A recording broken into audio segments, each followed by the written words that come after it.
পূর্ব মেদিনীপুরের হিজলি শরীফ বঙ্গোপসাগর উপকূলে অবস্থিত ৩৫০ বছরের পুরনো একটি দরগা শরীফ। অনেকের কাছে এই শরীফ আবার পীর দরগা শরীফ নামেও পরিচিত।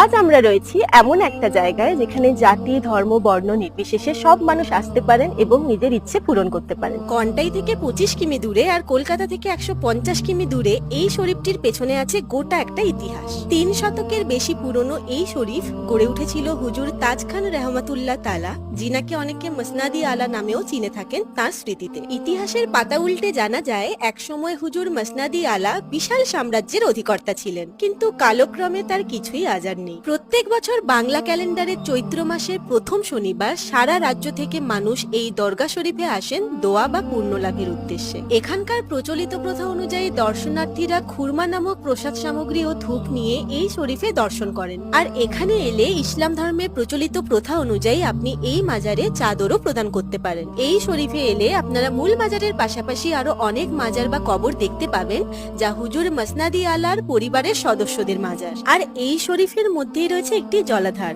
কথিত আছে যারা এই পুকুরের জল খাবেন বা মাখবেন তারা সমস্ত রোগ ব্যাধি থেকে মুক্তি পাবেন। এখানে এলে লোকেরা এই বৃক্ষতলে রাখা লোহার ভারী দণ্ডটিকে নিয়ে এই বৃক্ষের চারিদিকে ঘোরেন। এই দণ্ডটি হুজুর মসনাদি আলার আশাবাড়ি নামে পরিচিত। আর এই ধর্মীয় স্থানে এলে আপনি থাকার জন্য হোটেল কিংবা গেস্ট হাউসের অপশনও পেয়ে যাবেন। দীঘা বকখালির মতো এই জায়গাটিও পশ্চিম বাংলার একটি অন্যতম দর্শনীয় তথা ধর্মীয় স্থান। তাই আপনারাও কখনো সময় পেলে সমুদ্র তীরবর্তী এই তীর্থস্থান থেকে ঘুরে আসতে পারেন, যেখানে সকল ধর্মের মানুষেরা এসে একসাথে নিজের মনস্কামনা পূরণ করে। ভিডিওটা ভালো লাগলে অবশ্যই কমেন্ট করে জানাবেন, আর কোথা থেকে ভিডিওটা দেখছেন সেটা জানাতে ভুলবেন না কিন্তু।